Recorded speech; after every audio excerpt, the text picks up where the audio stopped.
বিসমিল্লাহির রহমানির রহিম। আসসালামু আলাইকুম ওয়া রাহমাতুল্লাহি ওয়া বারাকাতুহু। সম্মানিত ভিউয়ার্স ভাই ও বোনেরা, আজকে আবারও আপনাদের জন্য নতুন আরেকটি টিউটোরিয়াল নিয়ে হাজির হয়েছি। আজকের এই টিউটোরিয়ালের বিষয় হচ্ছে মাইক্রোসফট এক্সেল পার্ট 45। আজকের এই পার্টটিতে আমরা আলোচনা করব মাইক্রোসফট এক্সেল ফর্মুলা ট্যাব থেকে ওয়াচ উইন্ডো। এটা যদিও ছোট, কিন্তু এটার গুরুত্ব অনেক বেশি। আমরা অনেক সময় সহজ কাজগুলোকে অনেক জটিল করে ফেলি এই জিনিসগুলো না জানার কারণে। তো আজকে আমরা দেখব কিভাবে ওয়াচ উইন্ডোটা কাজ করে বা এর অ্যাকচুয়াল কাজটা কি, তা A to Z step by step. আপনি যদি নিজেকে একজন এক্সেল এক্সপার্ট করে গড়ে তুলতে চান, তাহলে অবশ্যই ভিডিওটি শুরু থেকে শেষ পর্যন্ত দেখবেন। আশা করি নতুন কিছু শিখতে পারবেন, নতুন কিছু জানতে পারবেন ইনশাআল্লাহ। তাহলে চলুন আমরা শুরু করি। তো আগের যে টিউটোরিয়ালগুলো আমি করে দিয়েছি, আপনি যদি আমার এই এক্সেলের আগের টিউটোরিয়ালগুলো না দেখে থাকেন, তাহলে ভিডিও ডেসক্রিপশনে ফুল কোর্সের লিঙ্ক দেওয়া থাকবে। সেখানে ক্লিক করে আপনারা প্রতিটি পার্ট 1 থেকে শুরু করে ধারাবাহিকভাবে প্রতিটি পার্ট দেখে নিতে পারেন।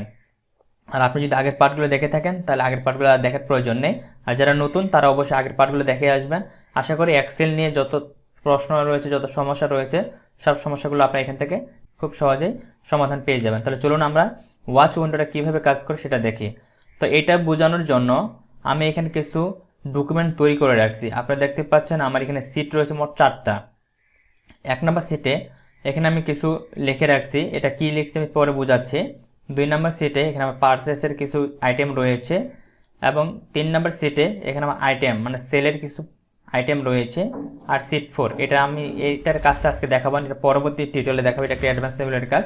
আজকে জাস্ট এই 3টা সিট দিয়ে আমি আপনাদেরকে ওয়াচ উইন্ডোটার কাজ কি এটা বোঝানোর চেষ্টা করব। তো দেখেন এখানে সামারি রয়েছে। মনে করেন আপনার একটা ইলেকট্রনিক দোকান রয়েছে বা যে কোনো একটা স্টোর রয়েছে, সেখানে আপনার বিভিন্ন ধরনের পণ্য থাকতে পারে। যেমন আমার এখানে ইলেকট্রিক চার্জ, মানে আমার যে ব্যয় হয়, ওই দোকানে যে ব্যয় হয় সেই ব্যয় হিসাবটা আমি এখানে করছি। বা আপনার একটা ট্রেনিং সেন্টার আছে, সেখানে তো প্রতিনিয়ত নিশ্চয়ই আপনার কোনো না কোনো খরচ হয়, সেই খরচগুলো আমি এখানে এক জায়গায় লিখে রাখছি। টোটাল খরচ হচ্ছে আমার এখানে টোটাল মান্থলি এক্সপেন্সেস 37,300 টাকা। আবার আমি একটু নিচের দিকে যাচ্ছি, এখানে দেখতে পাচ্ছেন এই যে খরচটা আসছে আমার, কীভাবে খরচটা আসছে এটা এখানে দেওয়া রয়েছে, যে প্রতিদিনের খরচ হচ্ছে এটা। এখানে মান্থলি এবং ডে দুইটা খরচ বের করা রয়েছে। আবার এখানে আমার মান্থলি ইনকাম কত, সেই ইনকামটা এখানে বের করা হয়েছে। এখানে মান্থলি ইনকাম হচ্ছে আমার 79,200, এবং প্রফিট ও লস আমার 41,900 টাকা কি হচ্ছে, লাভ হচ্ছে। তো এখানে আমি শুধু অল্প ডাটা নিয়ে আমি আপনাদেরকে দেখালাম। এখন মনে করেন আপনার যখন একটা বড় মাল্টিন্যাশনাল কোম্পানি থাকবে, সেখানে কিন্তু অনেক বড় একটা লিস্ট তৈরি হবে, যেখানে আপনার কথা থেকে ইনকামগুলো আসতেছে এটা দেখতে পারবেন। আমার কথা থেকে আপনার বা কোন কোন খাত থেকে আপনার টাকাগুলো চলে যাচ্ছে সেটাও দেখতে পারবেন। এখন মনে করেন আমার এখানে যেমন আমার টোটাল মান্থলি এক্সপেন্সেসটা এই জায়গায় আছে, আবার আমার টোটাল ইনকাম যেটা, ওটা কিন্তু একদম নিচে সেলে আছে, তাই না? তো আমি চাচ্ছি যে আমার এই দুটি সেল, আমার ইনকামের সেল এবং আমার ব্যয়ের সেল, এটা এই দুটো যেন পাশাপাশি আমার উপরে উইন্ডোজে এই জায়গায় যেন আমি দেখতে পাই। তো প্রথমে আমি এখানে একটা করে দেখাচ্ছি, তারপরে দুইটা কীভাবে করবে সেটা দেখাবো। মনে করেন আমার এই যে এখানে আর্নিং যেটা রয়েছে, আর্নিংটা কিন্তু সবার নিচে। আমি যদি উপরে যাই, এখানে কিন্তু আমি এই সেলগুলো দেখতে পাচ্ছি, কিন্তু নিচের সেলটা মানে আমার আর্নিংটা দেখার জন্য আমাকে কিন্তু নিচে যেতে হচ্ছে, তাই না? এভাবে নিচে আসতে হচ্ছে। তো আমি চাচ্ছি যে না, আমি নিচে যাব না, আমি সরাসরি আমার এই উপরে এই জায়গাতে আমি সেই জিনিসটা দেখব। তো এটা করার জন্য আমরা ওয়াচ উইন্ডোতে ক্লিক করব। ওয়াচ উইন্ডোতে ক্লিক করলে আমার সামনে এই ধরনের একটি ইন্টারফেস আসবে। তো এখানে আমার কিছু ডাটা ছিল, আমি এগুলো আগে রিমুভ করে দিই। দেখেন এখন প্রথমে আমাদেরকে এখানে অ্যাড করতে হবে যে আসলে আমরা কোন সেলের মানটাকে এখানে দেখতে চাচ্ছি। তো মনে করেন আমি দেখব যে আমার ইনকাম কত, ইনকামটা দেখবো এখানে, যে টোটাল মান্থলি ইনকাম কত এটা দেখব। তো আমি এটা সিলেক্ট করলাম। সিলেক্ট করার পর প্রথমে আমরা অ্যাড ওয়াচে ক্লিক করব। অ্যাড ওয়াচে ক্লিক করার পর আমরা দেখেন এই সেলটা আমি এখানে আগে থেকে সিলেক্ট করে দিয়েছিলাম, তারপর এখানে আমি সিলেক্ট করে দিলাম, ওর লোকেশনটা এখানে চলে আসলো। আমি এখানে অ্যাডে ক্লিক করলাম। অ্যাডে ক্লিক করার পর আপনি যদি লক্ষ্য করেন, এখানে দেখতে পাবেন এখানে বুক হচ্ছে আমার ওয়াচ সিট 1। দেখেন সিট 1, এখানে কোনো নাম নেই, যদি নাম থাকতো তার নাম থাকতো। তারপরে সেল কত, C17। দেখেন আমি যেখানে সেলটা সিলেক্ট করে দিলাম 79,200, এটা হচ্ছে সি কলাম, এবং রো নাম্বার কত, রো নাম্বার 17, এই জন্য সেল C17। টোটাল ভ্যালু কত, টোটাল ভ্যালু হচ্ছে 79,200। এখানে ফর্মুলাটা দেখেন কি কি করছি আমি, অর্থাৎ বিয়ে করছি না গুণ করছি, সেটা এখানে চলে আসছে। এখন দেখেন আমি যদি এখান থেকে চার্জটাকে পরিবর্তন করি, এখানে আমার 20টা রয়েছে, আমি এখানে 30টা দিলাম, দিয়ে ইন্টার বাটনে ক্লিক করলাম। দেখেন এখানে ভ্যালুটা কিন্তু অটোমেটিক পরিবর্তন হয়ে যাচ্ছে। আমাকে কিন্তু আর উপরে বা নিচে এভাবে গিয়ে কিন্তু দেখতে হচ্ছে না। জাস্ট আমি এখানে ভ্যালুগুলো পরিবর্তন করবো। যেমন এখানে আওয়ার আছে, আমি আওয়ারটা পরিবর্তন করতেছি, এখানে আমি 50 দিলাম, এন্টার দিলাম। তো দেখেন এখানে ভ্যালুটা কিন্তু আর পরিবর্তন হচ্ছে, অর্থাৎ আমাকে আর নিচে এসে এখানে আর দেখতে হচ্ছে না যে আমার এখানে টোটাল আর্নিংটা কত হলো। জাস্ট আমি এটা যদি আরও নিচে থাকতো কোনো সমস্যা নেই, জাস্ট আমি এটাকে উপরে রাখবো।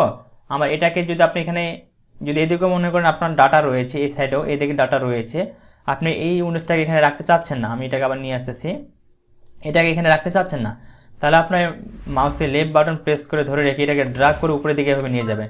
নিয়ে গেলে দেখেন এটা উপরের দিকে চলে আসছে। এখন জাস্ট আপনি এটাকে ছোটো করে নেবেন, এভাবে ড্রাগ করে ছোটো করে নিতে পারেন। ছোটো করে নিয়ে আমি এটাকে একটু নিচের দিকে আসতেছি, এখানে জাস্ট ভ্যালুটা পরিবর্তন করতেছি। এখানে আমার 15 আছে, 15টার এখানে আমি 50 করে দিলাম, এন্টার দিলাম। তাহলে দেখেন ভ্যালুটা কিন্তু পরিবর্তন হয়ে গেল। আবার এটাকে সরাই ফেলতে চাচ্ছেন, এটাকে ড্রাগ করে বাইরে এভাবে নিয়ে আসবেন, লেফট বাটন প্রেস করে আবার এটা বাইরে চলে আসবে। তো এটাকে দেখলাম আমরা শুধুমাত্র একটা সিটে কিভাবে আপনারা একটা ভ্যালুকে বের করে দেখবেন। এখন আপনারা যদি দুইটা মান পাশাপাশি দেখতে চান সেটা কিভাবে করবেন, মনে করেন এখানে আপনি আপনার ইনকাম এবং ব্যয় দুইটা একসাথে দেখবেন। সেক্ষেত্রে কী করবেন, প্রথমে ইনকাম অথবা ব্যয় সিলেক্ট করে নেবেন। আমি এটাকে ডিলিট করে দিচ্ছি আগে। প্রথমে আমি এখানে আমার এক্সপেন্সেস যেটা রয়েছে এটাকে সিলেক্ট করে দিলাম, দিয়ে অ্যাড ওয়াচ ক্লিক করলাম, এটাকে এখানে অ্যাড করে নিলাম। এটা চলে আসলো। আমি এখানে আবার অ্যাডে ক্লিক করব। অ্যাডে ক্লিক করার পর এবার আমি কি করব, একটু নিচের দিকে যাব, এখানে আমার টোটাল আর্নিংটাকে সিলেক্ট করে নিলাম, নিয়ে অ্যাড করলাম। তাহলে দেখেন আমার টোটাল আর্নিং এবং টোটাল ব্যয় দুইটা আমি এখানে দেখতে পাচ্ছি। এটা হচ্ছে আমার কি ব্যয় আর এটা হচ্ছে আর্নিং। তা আমি এখন যদি এখানে দেখেন উপরের দিকে যাচ্ছি, একটু উপরে গিয়ে আমি এখান থেকে আমার যে স্টাফ স্যালারি যেটা রয়েছে এটা আমি পরিবর্তন করে দিয়ে এখানে আমি দিয়ে দিলাম 50,100, এন্টার দিলাম। তো দেখেন এই ভ্যালুটা কিন্তু এখানে পরিবর্তন হয়ে গেছে। এখন এই ভ্যালুটা যখন পরিবর্তন হয়ে যাবে, আমি যদি এখানে আয় ব্যয় একসাথে করে দিই একটা সেলে, মনে করি আমি নিচে দিলাম, এখানে নিচে আসলাম, এখানে আমি টোটাল প্রফিট অ্যান্ড লস আমি এটাকে দেখব যে কত লাভ বা লস হচ্ছে। আমি এটাকে দেখার জন্য আমি এটাও অ্যাড করে নেব এই জায়গায়। তো আমি এখানে ক্লিক করলাম, অ্যাডে ক্লিক করলাম, ক্লিক করলাম।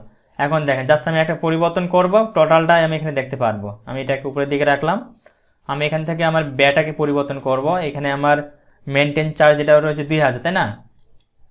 তো আমি এটাকে পরিবর্তন করে দিয়ে দিলাম এখানে 60,000। 60,000 দিয়ে যদি এন্টার দিই তাহলে দেখেন টোটাল মান আমার এখানে যেটা ছিল ইনকাম বা লস সেটা টোটাল এখানে বের হয়ে আসছে, এবং এখানে কী কী ফর্মুলা ইউজ করা হয়েছে সবটা আমি এখানে দেখতে পাচ্ছি। আমার কিন্তু আর নিচে গিয়ে এভাবে দেখতে হচ্ছে না যে আমার এখানে লাভ হয়েছে নাকি লস হয়েছে, এই জিনিসটা এখানে আর দেখতে হচ্ছে না। বা আমার এখানে কত টোটাল মান্থলি আর্নিং কত হয়েছে এটাও কিন্তু এখানে আসা দেখার প্রয়োজন হচ্ছে না। তো আশা করি আপনারা ওয়াচ উইন্ডোটা বুঝতে পেরেছেন। এটা দেখলাম আমরা একটি সেলের ভিতর কিভাবে কাজটি করে এটা। এখন আমরা চলে যাচ্ছি পরের স্টেপে। পরের স্টেপে দেখেন এটা বোঝানোর জন্য আমি দুইটা সিটে দুইটা মান নিছি। এখানে হচ্ছে আমার প্রাইস মানে আইটেম নাম এখানে রয়েছে, আর একটা হচ্ছে সেলস, অর্থাৎ এখানে আমি ক্রয় করে নিয়ে আসি আর এখানে বিক্রি করছি। দুই জায়গায় দুইটি আমি সেলে আলাদা আলাদা মান তৈরি করে নিয়েছি। এখন দুইটা সেলের মান যদি আপনি এক জায়গায় দেখতে চান সেটা কিভাবে দেখবেন, তো দেখেন আমি দেখাচ্ছি। প্রথমে আমরা পারচেজ অথবা সেলস যে কোনো একটাকে সিলেক্ট করব। সিলেক্ট করার পর আপনি যেখানে মানটা দেখতে চাচ্ছেন ওই সেলে বা ওই সিটে মাসের কাছারি রেখে ওয়াচ উইন্ডোতে ক্লিক করবেন। ক্লিক করার পর আগের যদি কোনো ভ্যালু থাকে এখানে সেই ভ্যালুগুলো সিলেক্ট করে এখানে ডিলিট ওয়াচে ক্লিক করবেন, তাহলে সেগুলো চলে যাবে।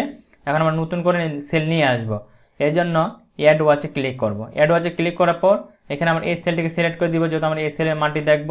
এটা কি, এটা হচ্ছে আমাদের সেল, টিক মার্কটি দিয়ে দিলাম। তো দেখেন সিট কি, সিট হচ্ছে আমার সেল সিট।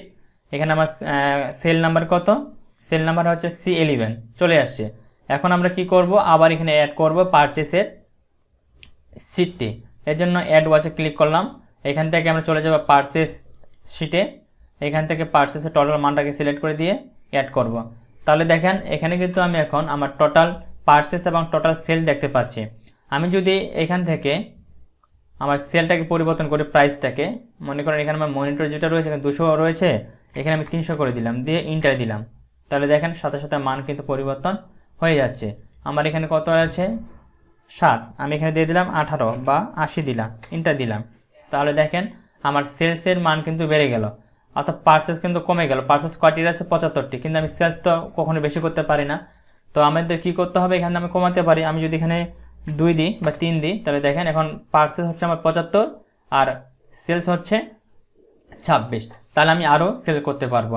অর্থাৎ একটা সিটের মান একাধিক সিটে যদি আপনি দেখতে চান তাহলে এভাবে দেখতে পারবেন, ঠিক আছে। তো আশা করি আপনারা পুরো প্রসেসটি বুঝতে পেরেছেন যে আসলে ওয়াচ উইন্ডোটা কীভাবে কাজ করে বা এর অ্যাকচুয়াল কাজটা কি, তার A to Z step by step. তারপরেও এর আরও কিছু কাজ রয়েছে, আমি আরেকটু দেখাই। মনে করেন আমি এখানে দেখতে চাচ্ছি যে আমার পারচেস এবং সেল এর দুটো টোটাল কত বিক্রি করলাম বা কত আছে আমি এটাকে দেখবো। তাহলে এটা একটা যোগফল বের করতে হবে। এটার জন্য কি করব, মানে যে কোনো একটা সেলকে এভাবে সিলেক্ট করে নিব, নিয়ে আগে আমরা পারচেসটাকে সিলেক্ট করে দিব, আমি ইকুয়াল দিলাম, ইকুয়াল, তারপরে এটাকে সিলেক্ট করব, দিয়ে মাইনাস সাইন দিব, দিয়ে আমরা পরে সিটে আসবো, এখান থেকে আমরা এই সেলটাকে সিলেক্ট করব। সিলেক্ট করে দেখেন এদিকে আমরা এখানে চলে আসে সেলটি, তারপরে আমরা ইন্টার বাটন দিব। ইন্টার বাটন দিলে এই যে দেখেন এখানে মানটা চলে আসছে। এখন আমি কি করব, এটাকে এখানে অ্যাড করব। এই জন্য অ্যাডে ক্লিক করলাম, এইখান থেকে আমি অ্যাডে ক্লিক করলাম, এটা চলে আসলো। এখন দেখেন এটা হচ্ছে আমার টোটাল পারচেস। আমি যদি এখানে একটা কোনোটা পরিবর্তন করি, আমি পারচেসটা বাড়াচ্ছি, আমি এখানে এটা বাড়াইলাম, তাহলে দেখেন টোটাল পারচেস হচ্ছে আমার 513। আমি বিক্রি করছি 26টি, আমার কাছে আছে এখন 487টি।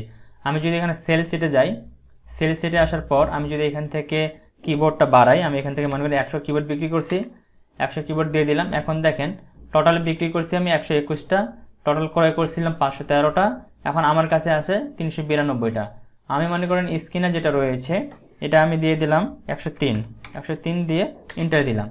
এখন দেখেন আমার কাছে আছে কিবোর্ড আরও বা স্ক্রিনের আরও, মানে টোটাল যে পার্সেস ছিল পার্সেস থেকে এখন আছে 297টা, বিক্রি করছি 216টা। তো এই একটা উইন্ডোজের সাহায্যে আপনি কিন্তু অনেক কাজ করে নিতে পারেন। তো এর যে মূল কাজ বা বেসিক কাজগুলো, সেই জিনিসগুলো আমি আপনাদের এখানে খুব ভালোভাবেই অল্প সময়ের ভিতরে বোঝানোর চেষ্টা করছি। জানি না কতটুকু বোঝাতে পেরেছি। যদি মূল বিষয়টা বুঝে থাকেন তাহলে অবশ্যই নিজে নিজে একটু প্র্যাকটিস করবেন, প্র্যাকটিস করলে বিষয়টা আরও ক্লিয়ার হবে। তারপরে যদি আপনাদের কোনো জায়গায় বুঝতে কোনো ধরনের সমস্যা হয়ে থাকে, সেটা অবশ্যই আমাকে কমেন্ট বক্সে কমেন্ট করে জানাবেন, আমি সেই বিষয়টা আপনাদের ক্লিয়ার করে দেওয়ার চেষ্টা করব ইনশাআল্লাহ। যদি ভিডিও ভালো লেগে থাকে বা কিছু শিখতে পারেন, মাস্ট বি ভিডিওতে একটা লাইক করবেন, কমেন্ট করতে কিন্তু অবশ্যই ভুলবেন না। তো সবাই ভালো থাকবেন, সুস্থ থাকবেন, দেখা হচ্ছে নেক্সট ভিডিওতে। আল্লাহ হাফেজ।